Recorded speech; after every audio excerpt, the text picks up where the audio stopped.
ओम श्री गुरुदेवाय नमः। आज्ञा हे मो प्रिय समस्त सुधीवृंद को कोटि कोटि प्रणाम। आज आज्ञा गोटे सुंदर विषय वस्तु आपण मान जहाँ कही आसुली।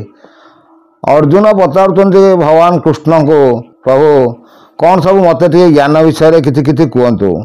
से कहते जे साधिले साध्यटी उजाणी करी बंध जुआर माड़ब ना जुग जुगांतरे तीन टैलक्ष्य या न जानती कई।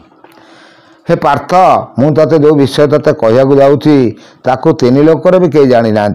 कौन से कहते आज्ञा तीन लोकर जानी ना से विषय किसी आलोचना करवा। जे कौन कहते एथु आन तत्व कहे शुण पार्थ बार कला रवि होई आउ चारि कला मिसाई पारिले जानिबु ज्ञानर भूई। तेणु से बार कला विषय कहते सूर्यंकर पार्थ बार कला रवि होई आउ चारि कला मिसाई पारिले जानिबु ज्ञानर भूई। तेणु भगवान को से 16 कला उपरे कहते समस्त कहते 64 कला ना आज्ञा 16 कलार ठाकुर। तेणु भागवत कही 16 कलारू एक कला तथि अर्धेक नंद बड़ा तथि अर्धेक भाग कर मर्त्य जन्मिले नरहरि। ये सब आज्ञा ज्ञान मार्गर बाणी। आउ से भल कथा कहते आज्ञा जे 12 कला तामाई मिसाई पारे देव लोके हेबु मेला तुही तोते चिन्हले शबद को घेनी शून्य शिक्षे कर ठुड़ा। सबू से आज्ञा से शून्य ब्रह्म को से समस्त तत्व कहते। गोटे मात्र मुझे आपण मान कही आसती गोटे हूँ शून्य ठाकुर। तेणु आम रूपरेख देकी जमी आम जावाई हेले कौटिकी जदि भारतर प्रधान आम गोटे देश पिंडर देखा ब्रह्मांड देखा ब्रह्मांड देखा कौन गोटा मुख्य व्यक्ति पाखक जावाई हेले जमी आमको सब पाराफनिया दरकार से भाई से ठाकुर पाखक जावाई हेले से शून्यपुर को गमन करने किसी मार्ग दरकार किसी आमको पद्धति दरकार से पद्धति दे गले आम से शून्यपुर को जापर। तेणु से विषय आउ कौन कहते आज्ञा देखा उर्म धूर्म ज्योति ज्वाला नामता तारी रवि चारि कला उर्म धूर्म ज्योति ज्वाला यही आज्ञा ज्ञानर तत्व रखीदे। मुझे आपण आगुरी कही उर्म धूर्म ज्योति ज्वाला ये होती चारि कला। ये चारि कला को जो आप 12 कलार मिसेबे 12 कला बोलते जो बाहर जाऊँगी आसूची ताधे मिसेकी गतागत कराइबे ताले से बेले आपण कौन पाइबे ना 12 कला ता मिसाई पारे देवलोक हेबु मेला ताले आपण जाइए देवलोक बास करने स्थिरता आसो। भल कथा से कहते तुई तोते चिन्हले शबद को घेनी शून्य शिखे कर ठुड़ जीव अजीव भेटा भेटी हेले जानिबु ज्ञानर मूल। जे परमात्मा सहित जीवात्मा तले भेट हम सेतेबेले आपण ज्ञानर मूल तत्व जानवे। भल कथा से कहते अति निकर से शून्य शिखर वृक्षरू बकड़ काढ़ी एथि बाहर होई नाही केही ता से परम गाड़ी। तेणु से सब कहते जे मन 5 मन को थय करिकी एकत्र भाव आपन जेतबेले ध्यान करिवे से ध्यान रे सब को चिंतन करिवे से चिंतन शक्ति बल रे आपन तांको अनुभव करि परिवे।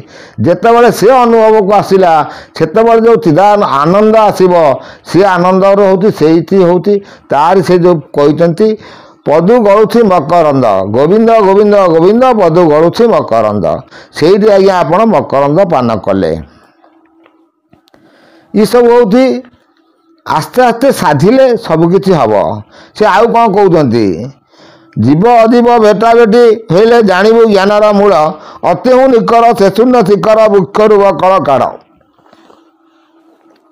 वृक्षरू बकड़ काढ़ माने ये शरीर कौन बकड़ अच्छी कौन काढ़ ना आज्ञा से जो मनटा को ता भर सबू माया सबू मोह सबू छंद सबू कपट सबू लोभ मोह माया छंद कपट सबू थुर काढ़ी तादे आउ से रही निर्विकार है आसो ताले सेतबेले से जाइकी परमात्मा सहित ज्ञानर मूल कथबार्ता करि परिबो।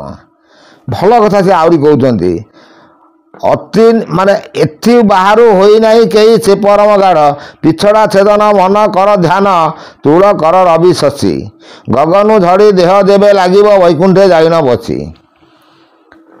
ତେଣୁ ସେଇ ସୂର୍ଯ୍ୟ ଆଉ ଚନ୍ଦ୍ରାୟଣ ନାଡ଼ି ବିଷୟରେ ମୁଁ ଆପଣମାନଙ୍କୁ କହି ଆସିଛି।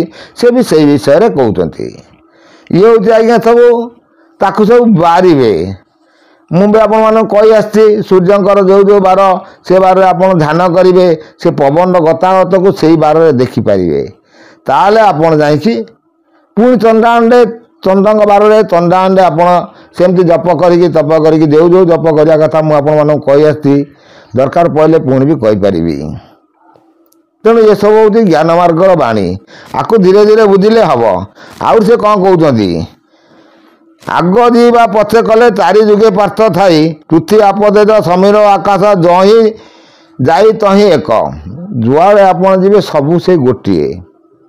ଏକ ବ୍ରହ୍ମ ବୋଲି ଯେତେବେଳେ ଚିନ୍ତନ ଆସିବ ଦ୍ୱିତୀୟ ନାସ୍ତି ସେତେବେଳେ ଆପଣ ବ୍ରହ୍ମଜ୍ଞାନର ପ୍ରାପ୍ତି ପାଇବେ।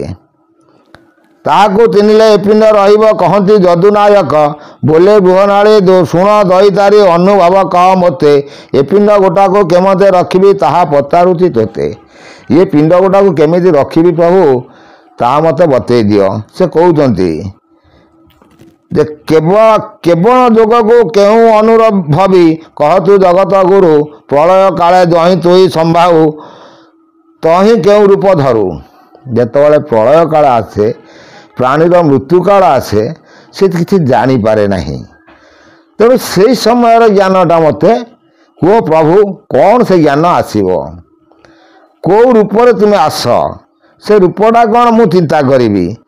ସେ ବିଷୟରେ ସେ କହୁଛନ୍ତି ସବୁ ନାଶ ଯିବ ତାରି ଖାନିରେ ତୁଇ ଅବିନାଶୀ ନାଥ ଅନୁଭବ କରି ଏକାୟା ରଖିବ କୃପା ସିନ୍ଧୁ ଜଗନ୍ନାଥ।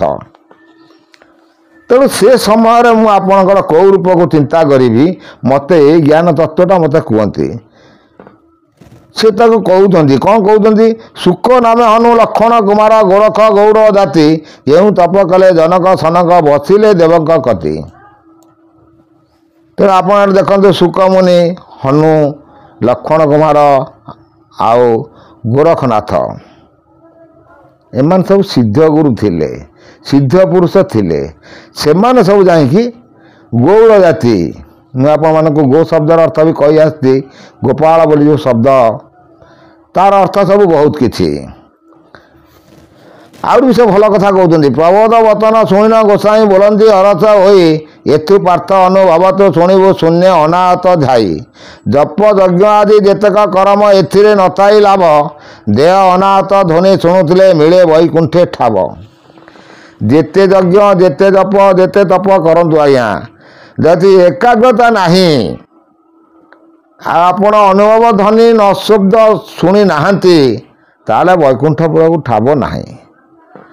ସେ ଅନାହତ ଧ୍ୱନି ଶୁଣିବା ପାଇଁ ହେଲେ ଆପଣ ଏ ସନ୍ଧି ଦେଇ ତ୍ରିକୁଟ ସନ୍ଧି ଦେଇ ପବନ ଉଠାଇଲେ ଏଠି ଗତାଗତ କରିପାରିବେ। ଏସବୁ ବହୁତ ଜ୍ଞାନ ମାର୍ଗର ବାଣୀ, ସାଧନାର ବାଣୀ କରିଲେ ହେବ ଆଜ୍ଞା। ଆଉ ସେ କ'ଣ କହୁଛନ୍ତି? ଭଲ କଥା କହୁଛନ୍ତି।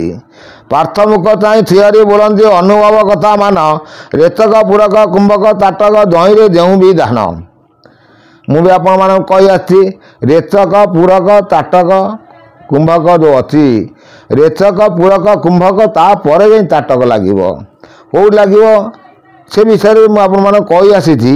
ଆହୁରି ବି ଧୀରେ ଧୀରେ ବୁଝେଇ ଯାଉଛି। କିଛି କିଛି ଶୁଣିଲେ ଜ୍ଞାନର ମାର୍ଗ ଉଠିକି ଆସିବ। ଯେ ଆପଣ କ'ଣ କହୁଛନ୍ତି?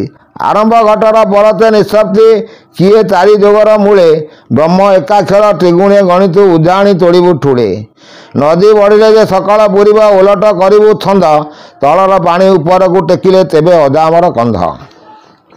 ତଳର ପାଣି କ'ଣ ଯାଉଛି ଆଜ୍ଞା? ନାହିଁ ଆଜ୍ଞା ସେ ପବନଟାକୁ ଉଜାଣି ବାନ୍ଧିଲେ ତେବେ ଯାଇ ଅଜାମର ଗନ୍ଧ ହେବ। ଆହୁରି ସେ ଭଲ କଥା କହୁଛନ୍ତି ପର ଅପର ପରମ ଅନ୍ତର ତଥି ପରେ କାଉଁଡ଼ି ମଣ୍ଡଳ। କାଉଁଡ଼ି ମଣ୍ଡଳ ଯେଉଁଟା କହୁଛି କାଉଁଡ଼ି ପାଟଣା ବା ଗୋଲାହାଟ ସେ ବିଷୟରେ ମୁଁ ଆପଣମାନଙ୍କୁ ସବୁ ବୁଝେଇ ଆସିଛି। ଏସବୁ ବହୁତ ଜ୍ଞାନର କଥା। ତହିଁକି ହେତୁ ଲଗାଇ ଚଉରଙ୍ଗୀ କଅଁଳିଲା ତାରି ଡାଳ ପଚାରିଲୁ ଯାହା ଶୁଣ ଫାଲଗୁଣୀ ନିଷ୍ପତ୍ତି ଯୋଗତ ରିତ ଅନାହତ ଧ୍ୱନି ତହିଁ ଉତ୍ତପତି ଯହୁଁ ଜ୍ଞାନ ମୂଳ ସ୍ଥିତ। ତେଣୁ ସେ ତାକୁ ସବୁ ବୁଝଉଛନ୍ତି। ଆଉ କ'ଣ କହୁଛନ୍ତି? ଆରକ ତୁଚ୍ଛ କର ହୋ ବିଭତ୍ସ ଅନ୍ତ କର ନିରିମଳ ସକତି ଜାଣି ନିଷ୍ପତ୍ତିକୁ ଝାଇଲେ ରହିବ ଚକା କମଳ। କିନ୍ତୁ ନିଷ୍ପତ୍ତି ପୁରକୁ ଯେତେବେଳେ ଧ୍ୟାନ କରିବେ ଆପଣ, ସେତେବେଳେ ଆପଣ କମଳ ନୟନକୁ ଦେଖିପାରିବେ। ସେ ଧ୍ୟାନର ମାର୍ଗ ପାଇଁ ବି ମୁଁ ଆପଣମାନଙ୍କୁ ସବୁ ବୁଝେଇ ଆସିଛି, କହି ଆସିଛି ସବୁ ମାର୍ଗ। ଏତକୁ ରହୁଛି ଆଜ୍ଞା। ମୁଁ ନେକ୍ସଟ ଅଧ୍ୟାୟରେ ଆପଣଙ୍କୁ ସବୁ ଆଉ କିଛି ଜ୍ଞାନ ତତ୍ତ୍ୱ ସେଇ 36 ଗୁପ୍ତ ଗୀତା ପରେ ବୁଝେଇଦେବି।